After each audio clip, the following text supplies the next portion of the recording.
Chers amis internautes, bonjour. Les travaux du 4e congrès du Parti du Renouveau démocratique PRD ont été clôturés en début de soirée de ce samedi 2 décembre au nouveau siège national du parti à Porto Novo. Ils ont accouché d'un nouveau bureau politique national présidé par Maître Adrien Humbedji, président de l'Assemblée nationale, qui garde son fauteuil. Il sera aidé dans ses missions par plusieurs autres membres dont les ministres Jean-Claude Roussou et Joseph Aïssou, tous élus vice-présidents, renseigne le quotidien national d'information La Nation dans les colonnes de sa parution du jour. Le Béninois libéré dédie sa manchette du jour au 4e congrès du PRD et fait observer que Humbedji est reconduit à la tête du PRD à 76 ans pour encore 4 ans. Selon le journal, c'est un parfait contre-exemple de l'alternance. Avec une caricature assez expressive à la une, le Béninois libéré trouve que Adrien Humbedji s'accroche au PRD tel un gecko, à croire qu'il n'y a plus personne dans le parti pour assurer la relève. La Nation revient pour révéler une innovation du Congrès qu'est la création du Haut Conseil des sages du parti. Cette nouvelle instance est présidée par l'expert comptable international Raouf Amadou Raimi. Il assure l'intérim du président du parti en cas d'empêchement, précise le journal. Avec la mise en place de ce conseil, l'indépendant estime que Adrien Humbedji se libère d'un devoir. Le challenge, quant à lui, s'intéresse au discours tenu par Adrien Humbedji lors du dit congrès, puis note après analyse que les Tchoko-Tchoko passent de la parole aux actes en ce qui concerne leur soutien au président Patrice Talon et aux actions de son gouvernement. De toutes les résolutions issues de ce congrès du PRD, First Info met en exergue l'intelligence et le pragmatisme d'Adrien Humbedji. Du congrès du PRD, revenons à Cotonou où une menace de radiation plane comme une épée de Damoclès sur le capitaine Patrice Trekpo. L'événement précis à cet effet rassure que la menace de radiation est écartée. Néanmoins, le journal informe que la sanction infligée au capitaine Patrice Trekpo, secrétaire général du syndicat national des eaux, forêts et chasses du Bénin, n'est pas si mince. En plus de l'arrêt de rigueur de 45 jours, prolongé par la suite à 60 jours qu'il vient de subir, le capitaine syndical vient d'écoper d'une sanction de mise en non-activité, c'est-à-dire une suspension sans salaire pour une période de 3 mois. Cette décision a été prise vendredi dernier par le conseil de discipline mis en place par le ministre du cadre de vie et du développement durable, José Didier Tonato. Toujours avec l'événement précis, poursuite des actions d'assainissement dans la fonction publique, le journal remarque que le gouvernement déclenche la guerre aux faux diplômes à la douane. Selon les informations relayées par le confrère, il s'agit d'une opération de vérification de l'authenticité des diplômes des fonctionnaires recrutés à la douane. Ainsi, instruit par le ministre des Finances et de l'Économie, le directeur général de la douane et des droits indirects, Charles Saka Bokor, a à son tour exigé à tous les fonctionnaires douaniers recrutés avant le 1er janvier 2005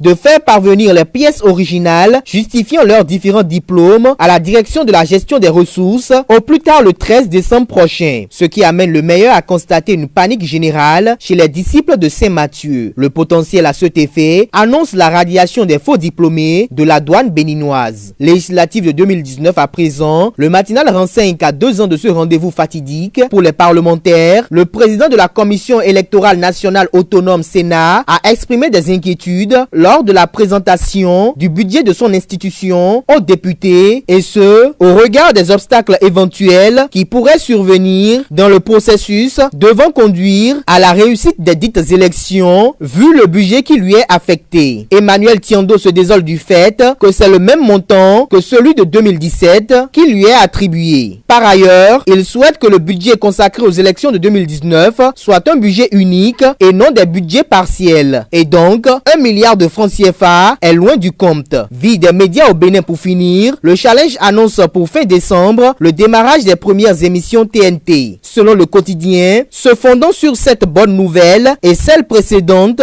la ministre Aurélie Adam Soulé fait des progrès à pas de géant. Mieux, c'est une preuve qu'elle maîtrise son domaine, celui des communications et de l'économie numérique.